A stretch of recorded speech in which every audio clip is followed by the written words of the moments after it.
Hello again and welcome back. This is Valerie Gaddis. Today we're taking a look at the mother of all assembly on a Canadian production wheel or Quebec wheel.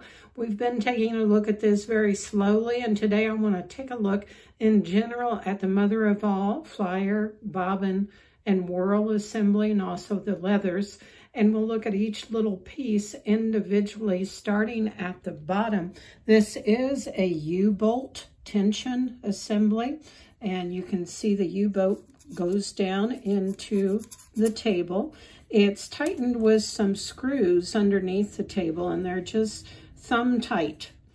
And then also above that is a metal sleeve, and I have put some suede there in order to keep it tight, and also whenever the bobbin gets loaded it tends to drag a little bit more and it's hard to keep the tension.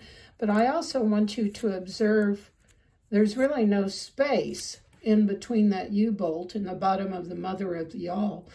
Some of the tension assemblies might be missing that metal sleeve, and whether they originally included that in all wheels, I just don't know. We'll also take a look at the maidens. The maidens are the two wooden uprights on both sides. One of them will be stationary and will be locked into place. This one, the front, swivels just a little bit, as you can see, to let the flyer and bobbin loose in order to be able to lubricate it or do some other maintenance on it. You can see the orifice is pretty small. The leather that it goes into is quite thick. A lot of wheels are missing the leathers, or maybe they're worn out and broken. The flyer assembly itself you need to look at. If you're considering buying one, take a look at it closely. Be sure it's not cracked. It doesn't have any damage. A lot of them might even have powder post beetle holes, which is inevitably a weak spot in the flyer where a future crack might happen. The bobbin is in good shape. If you happen to have some chunks off of the sides of the bobbin, the flanges, I wouldn't worry about it too much. We'll take a look at how to do a quick little hack on that. The double drive band, take a look at that.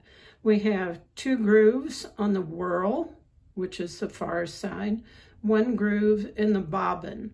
So the drive band should go one on each spot.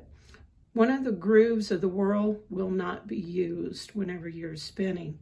The other leather, it is really quite tight on the bobbin assembly. And the other maiden, I believe this one is stationary. It does not twist or rotate in order to allow access. I'll be taking this off very shortly. As I mentioned, there's little nuts on the bottom of the table that are only thumb tight for you to be able to tighten the tension. Whenever I take those off, I'll mark them, which one's right, which one's left. I will also mark the U-bolt with some tape in order to determine and remember which side goes where. This one's fitted quite nicely, so I'll be putting it all back together the same way. In the next video, I will take this apart and we'll be at the workshop table how to lubricate. Whenever I do take off this flyer assembly, I'll put it in a basket or a box or something right away. I will not hold it. I will not carry it.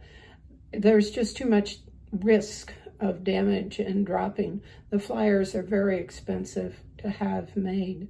Again, I will mention, please join Ravelry.com, the CPW group or the Antique Wheel group.